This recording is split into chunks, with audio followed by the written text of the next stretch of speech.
Hoje vamos ouvir um relato de uma história que mistura dor, coragem e transformação. Meu nome é Neuza. Vou relatar minha história como exemplo, para que outras meninas inocentes não passem pelo mesmo sofrimento que passei.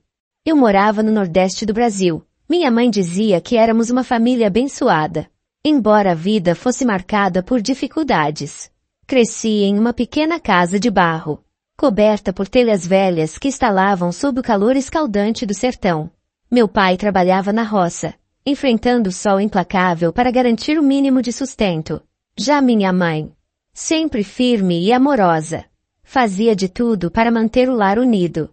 Ela lavava roupa para as famílias da cidade, cozinhava e cuidava de nós como uma verdadeira guerreira.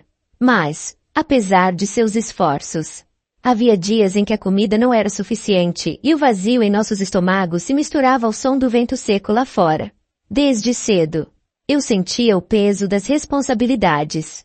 Meus irmãos eram mais novos, e cabia a mim ajudar como podia. Lembro-me de caminhar quilômetros descalça até o açude mais próximo, levando baldes pesados de água para casa.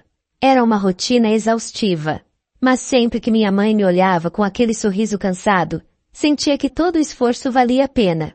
Ela tinha uma fé inabalável, acreditava que Deus sempre proveria. Eu, porém, começava a duvidar. Quantas vezes pedi a Deus para aliviar o sofrimento da minha mãe? Quantas vezes desejei que o sol desse trégua, que a chuva caísse sobre a terra seca? Mas as coisas começaram a mudar no dia em que meu pai decidiu ir embora. Ele saiu sem explicações, levando consigo a pouca esperança que ainda tínhamos. Minha mãe ficou desolada. Tentava fingir força, mas eu via como ela chorava à noite, pensando que ninguém a ouvia.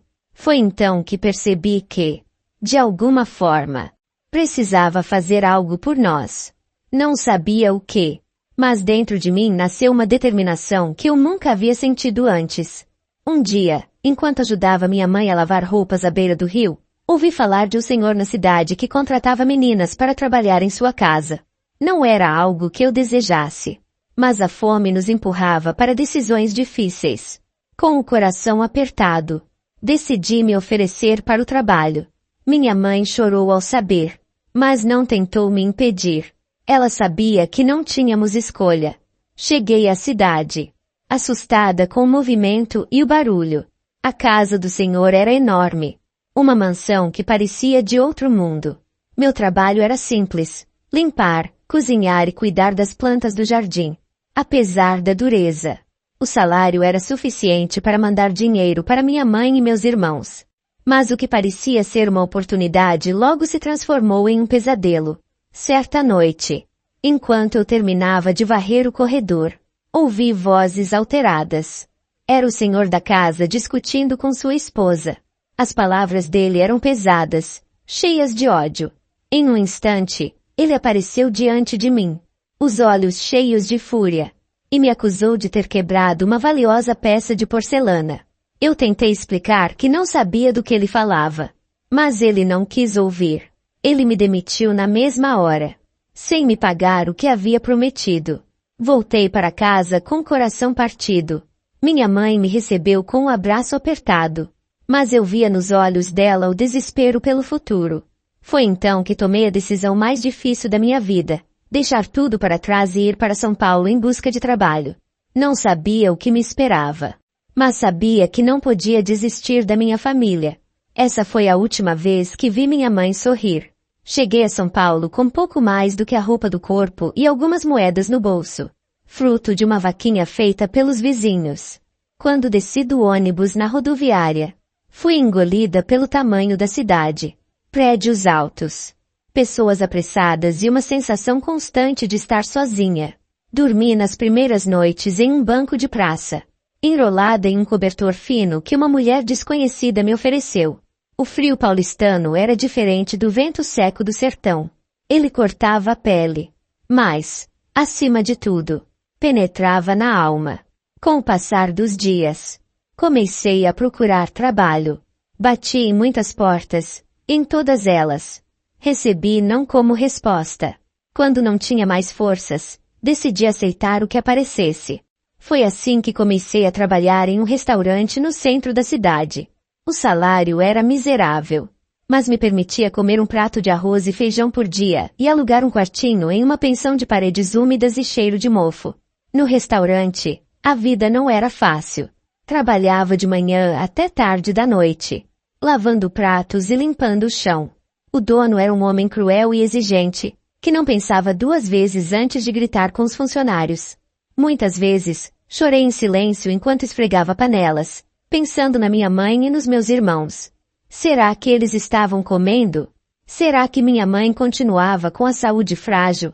A distância era um tormento, e a falta de notícias me corroía.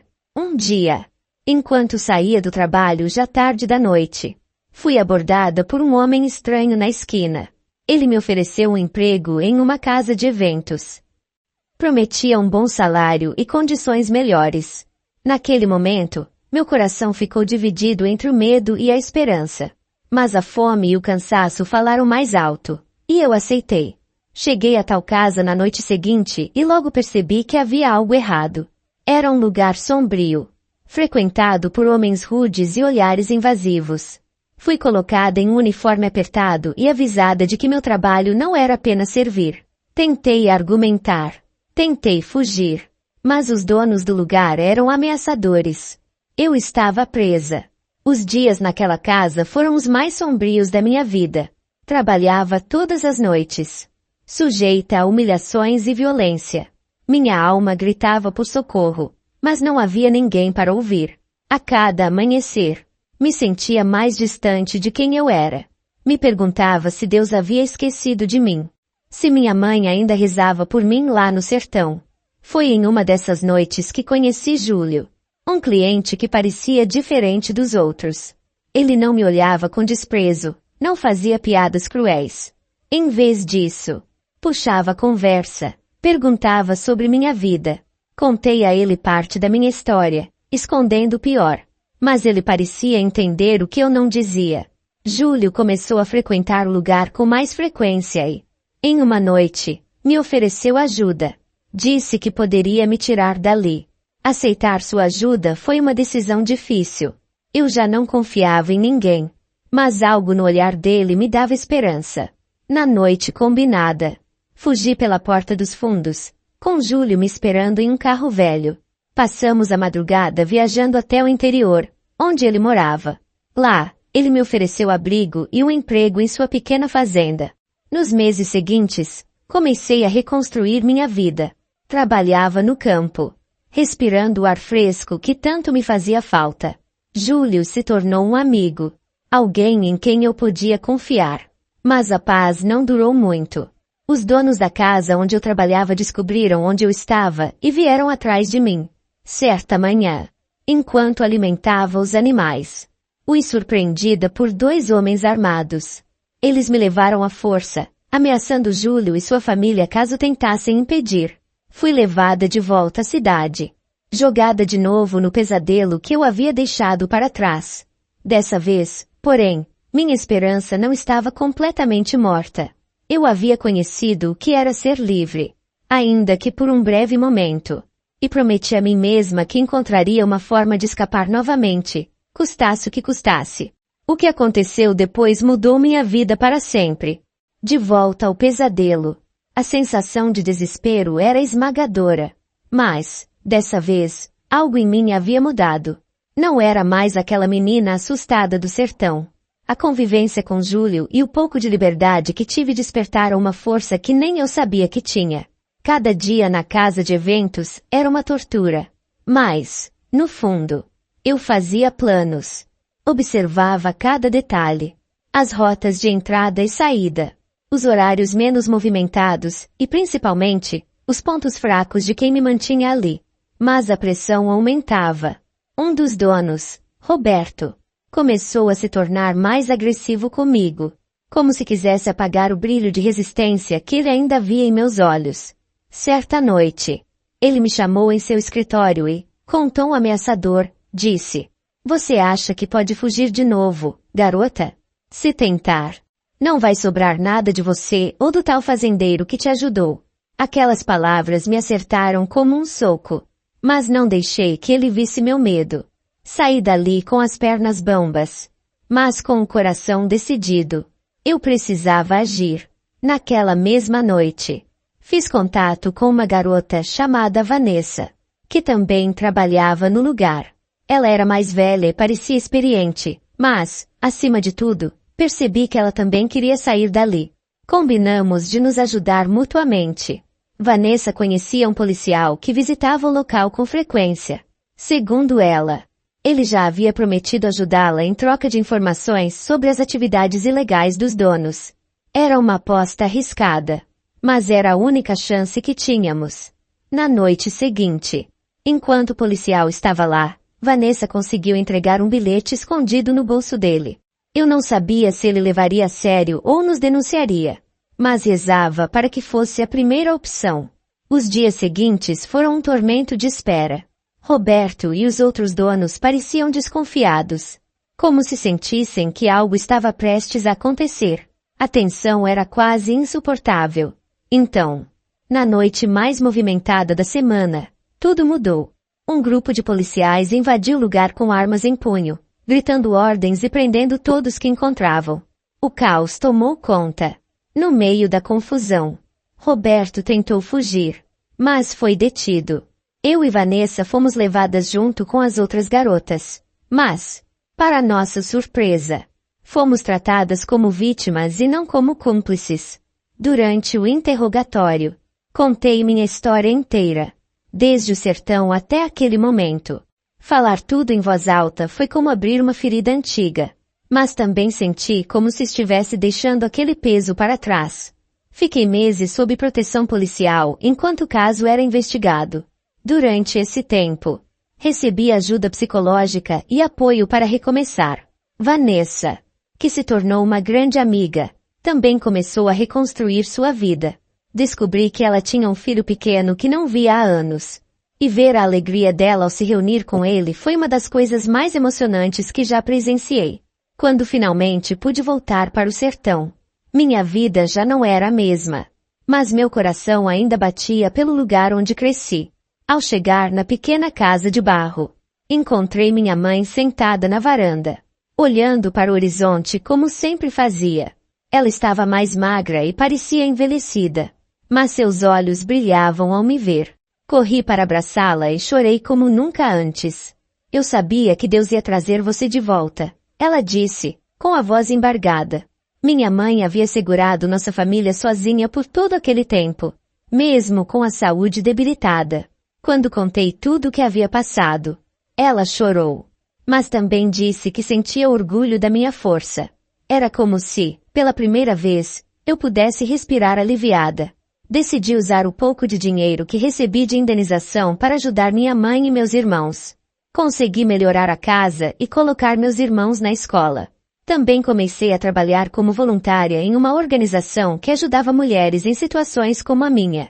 Cada história que eu via era como um espelho das minhas dores, mas também uma oportunidade de dar esperança a quem precisava.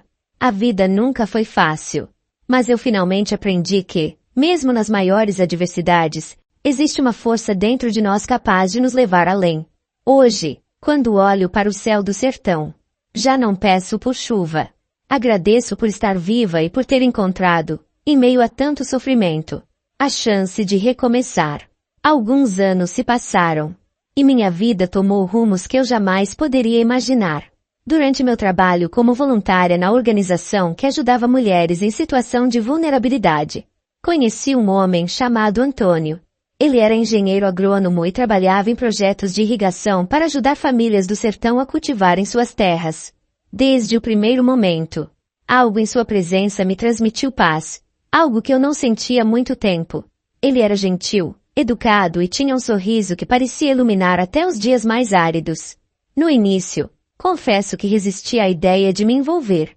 Depois de tudo que passei, confiar novamente em alguém parecia impossível. Antônio, porém, não desistiu de me conquistar. Ele nunca me pressionou. Sempre respeitou meus tempos, e acima de tudo, demonstrou um interesse genuíno em me conhecer de verdade. Era como se ele visse além das cicatrizes, enxergando a mulher forte que eu me tornará. mas que, muitas vezes, eu mesma não conseguia ver. Com o passar dos meses, comecei a me permitir viver esse sentimento. Nosso primeiro beijo foi ao pôr do sol, à sombra de um cajueiro. E naquele momento, senti que algo dentro de mim havia se curado. Antônio me mostrou que o amor verdadeiro não aprisiona, não fere e não exige nada em troca. Ele apenas é. Com ele, aprendi que era possível amar sem medo, sem dor, apenas com a alegria de estar ao lado de alguém que nos faz bem. 1 ano depois, nos casamos em uma cerimônia simples, mas repleta de amor. Fiz questão de que fosse no sertão, onde tudo começou. Minha mãe estava lá, radiante em sua simplicidade. E meus irmãos, já crescidos, também fizeram parte desse momento especial. Durante a cerimônia, olhei para o horizonte, onde o céu se encontrava com a terra seca, e agradeci por todas as lições que a vida me deu, mesmo as mais dolorosas. Nos anos seguintes, construímos nossa família. Tive 2 filhos, uma menina chamada Clara e um menino chamado Gabriel. Quando segurava nos braços, parecia um sonho que minha vida tivesse se transformado tanto. Cada risada deles, cada pequena conquista, era uma prova viva de que o amor e a resiliência podem mudar o destino de qualquer um. Antônio e eu também continuamos nosso trabalho juntos, ajudando a transformar o sertão. Ele, com seus projetos de irrigação, e eu, com minhas histórias e meu apoio às mulheres que precisavam recomeçar. Ensinei aos meus filhos a importância de nunca desistirem, mesmo quando tudo parecer perdido, porque sempre há esperança onde há fé e coragem. Hoje, quando sento na varanda da casa que construímos, olhando para o mesmo horizonte onde um dia chorei minhas dores, me sinto em paz. Minha história não foi fácil, mas cada queda, cada lágrima e cada luta me trouxe até aqui. E é por isso que eu acredito que, mesmo nas situações mais difíceis, é possível recomeçar e encontrar um final feliz.